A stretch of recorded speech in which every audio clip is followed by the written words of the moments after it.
My daughter laughed as she asserted, "This house is mine now, Mom. You can't come in anymore, your key won't work, so you might as well throw it away." When she saw me holding the key, my things were piled up by the door. I didn't understand why my daughter was treating me like this, especially when I was still sad about my husband's death. I felt lost and confused. My name is Grace, and I'm 60 years old. My husband died recently after being sick for a long time. Many people came to his funeral and shared memories of him. We said goodbye to him with smiles instead of tears, just like he would have wanted. But even with all the support, I still felt very sad. She got married and moved far away, and we haven't seen her much lately, even during holidays. She left quickly after briefly coming to her father's funeral. Before she got married, she was very close to us. She always said she couldn't stand the idea of living far away from us, even though we encouraged her to live independently after finding a job. We usually ate together. I often came home late from work, so we made sure to have meals together on my days off. Maybe Isla said this to cheer up her father, who was getting weaker because of his illness.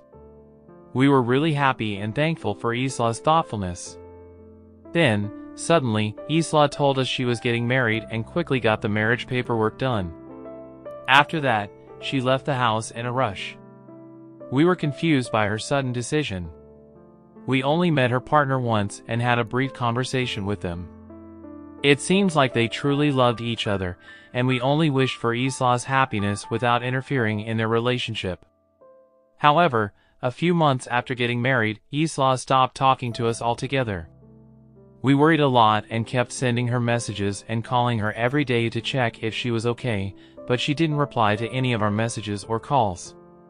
Finally, when she did answer, she sounded annoyed and told us to stop bothering her. She even joked about only talking to us if we send her money. During the day, she sounded like she was drunk and slurred her words. My husband heard all of this and just sighed deeply. Isla's behavior seemed to be influenced by her husband. After that, my husband never brought up his law again. Some years later, Isla shamelessly asked us for money because she was having financial problems. That was the last time she and her father saw each other. Over the years, my husband and I made many memories together. We traveled and picked up new hobbies whenever he was well enough. Eventually, my husband passed away. When I came back home from his funeral, I was shocked to see movers, directed by Isla, piling up my belongings outside. She told them to just stack everything in a corner. When she saw me, she said, "Well, Mom, this isn't your home anymore. I packed up your things, you'll have to find somewhere else to live before it starts raining and everything gets wet. Why are you doing this? What's going on? Please tell me what's happening." I was just so confused, not understanding anything. What's there to explain? You already know, don't you? This house is supposed to go to Isla after me. Don't act like you don't get it, Isla said, and then a big man stepped out from behind her. It was because of him that Isla changed. His name is Jacob, and he's Isla's husband. Meeting him changed Isla completely. We were introduced to him as a regular guy who worked at a company, but later we found out he was involved in shady business stuff. When we learned about this, we couldn't understand how our honest Isla ended up with someone like him, and we were really worried. Isla and Ali kept us away from them, but a few years ago, they suddenly came to our house and shamelessly asked my husband for money. It shook me deeply, but my husband stayed calm and mentioned a will that even I didn't know about back then. It clearly said that this house would go to Isla and everything else to me. Now that Dad has passed away, the house belongs to Isla, so outsiders should leave quickly. You have no right to live here. Don't pretend you've forgotten. Ali kicked my things aside and sneered. But you can't just show up here all of a sudden. Seeing my stuff piled outside, I didn't know what to do. I felt completely lost. Now, don't be so harsh. Mom shouldn't stay here, but we're still family, right? Isla said as she came closer to me while I held onto the key. Don't be so sad. You'll always be my mom. Can use this key to come to the house anytime. Don't feel too down." Then, she took the key from my hand and threw it as far as she could. "What's the matter with you?" The key flew through the air and disappeared. I was shocked by Isla's unexpected action. Turning back to her, I said, "I'm sorry about that." Upon closer inspection, I realized that the key was already useless. I forgot we changed the locks earlier. There was no point in you holding onto it, so I threw it away for you. Don't act like I've done something terrible, it's not that big of a deal. Isla, now completely different from before she got married, showed that she would do anything for her own benefit. I felt tears starting to form, then I remembered my husband's gentle smile, as if he was telling me to stay strong. "I understand what you're trying to say, but you're getting the wrong idea. This isn't the right place to talk. Let's go inside." I urged Isla and Ollie to come inside, but they resisted. "We're still moving in, and don't act like you're in charge telling us where to talk. This isn't your house anymore, you need our permission to come in," Ollie snapped back. Faced with all this rudeness, I insisted, "We need to discuss this house. It's not yours yet." "I'm just about to explain," Isla interjected. "I've called someone who can explain it clearly, and he'll be here soon. Let's go inside and have some tea. If you keep refusing, I'll call the police. They'll make me say it again, this house doesn't belong to Isla. If you understand, come inside quickly. If you try anything, I'll be the one calling the police," I said firmly, unsettling them a bit. "Well, it might be the last time we listen to an old woman's nonsense. You're getting old anyway. We'll hear you out this time, but if you talk nonsense, you'll have to pay for wasting our time," Ollie threatened, sitting on the sofa with his legs crossed. Isla gave me a similar glare. It seems like they had threatened people like this before to get what they wanted. This made me feel sad. Soon, the doorbell rang, and I let a man into the living room. "You're the lawyer from before, right? What are you trying to say?" "We've seen the will that says this house goes to Isla, and Dad said so." "That's the truth, isn't it?"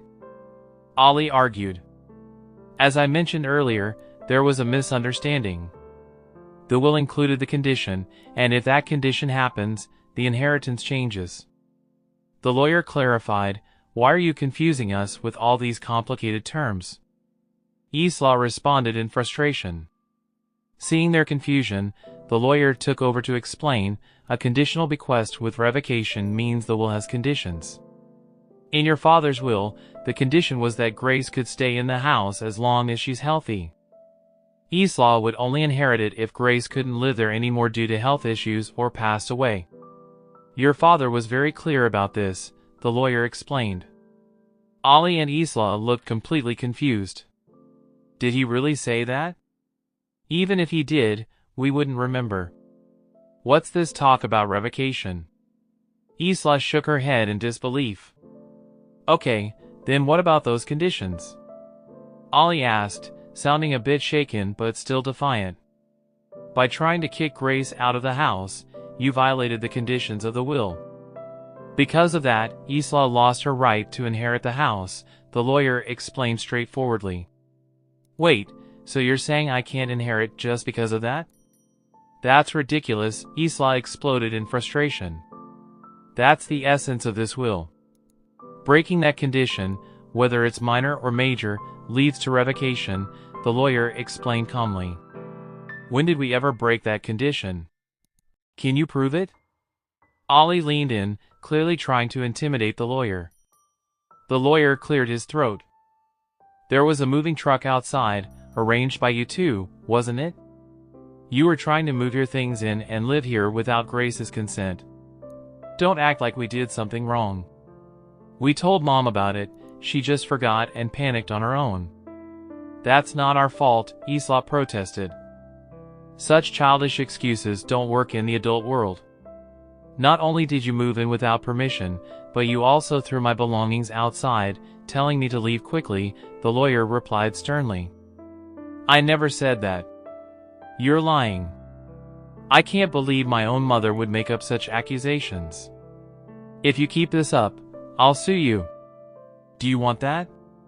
Being sued by your own daughter is the last thing you want, right? So take back what you said, Isla threatened, her voice filled with anger. The lawyer remained composed and pulled out his phone. We can't retract the truth. Multiple witnesses saw and heard you telling Grace to leave. We've even recorded their testimonies. He played a video with statements from movers and neighbors. Everyone's stories matched. They all said you told Grace to leave. You could have paid them to say that. How can we trust this? Stop making a fool of us, Ollie accused, but the lawyer ignored him. Instead, he produced a key. Isla, you took the key from Grace and threw it away, which was witnessed by many. I found this key exactly where it was described to be. Changing the locks means Grace can't enter or live here, breaking the condition that she can stay as long as she's healthy. So you violated the terms of the inheritance. Don't spout whatever you want. If I get serious, I can ensure a lawyer like you never works again, the lawyer continued calmly, despite Ollie's loud threats. The lawyer remained calm and continued, therefore, this house will never belong to Isla, and you have no right to live here now. Please remove your belongings and return Grace's immediately.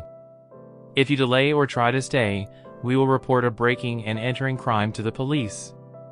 You have 2 hours. Begin now. The lawyer clapped his hands sharply and checked the time on his wristwatch. Police, you say? Such nonsense won't intimidate me, Ollie blustered, but the lawyer countered, I'm a professional. This is not a lie. Getting in trouble with the police over this would only cause more problems for you. Even Ollie seemed to understand that this wasn't an empty threat. Oh no, boy, and Isla began sweating profusely and quickly got up to start moving their things. It seemed Ollie was more bark than bite. I'm sorry, we'll put everything back right away, so please don't call the police, Isla pleaded sweetly with the lawyer and yelled at the movers outside to reload the truck, but they refused, saying there was no such agreement. In the end, Ollie had to rent a car and somehow managed to load their belongings. Just loading isn't enough. You must put everything back the way it was. If Grace's belongings are damaged or dirty, clean them up. Any damage and we will report property damage and seek compensation, the lawyer reiterated, pushing Ollie and Isla to restore everything within 2 hours. After loading their belongings, Isla cheerfully asked Ollie, now that we've packed up, what do we do? How should I know? It's because of your dad's strange will, Isla retorted sharply, blaming Ollie for not paying attention to the will properly. Despite their argument, they drove off, leaving the scene. I thanked the lawyer profusely and returned to my home filled with memories of my husband, feeling relieved. Later, I heard that Ollie and Isla had caused trouble in their previous town and moved to our house almost like a secret escape. They had targeted me for inheritance money, but now they were gone. Isla staying with Ollie seemed destined for a life of repeating mistakes. It pained me, but it was the path Isla chose. If they ever regretted their actions and wanted to live honorably, I'd be willing to help. My husband had mentioned something like this.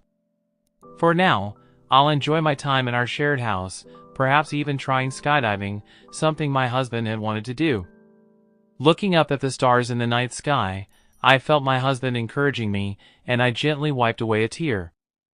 Don't forget to hit that like button if you enjoyed this video, and if you're curious to see where this journey takes us next, make sure to subscribe and turn on notifications so you won't miss a single update. Your support is what keeps this channel alive and kicking, and every like, comment, and share means the world to us. We've got plenty more stories, insights, and surprises coming your way, so stay tuned for the next video. Thanks for watching, and I'll see you in the next one.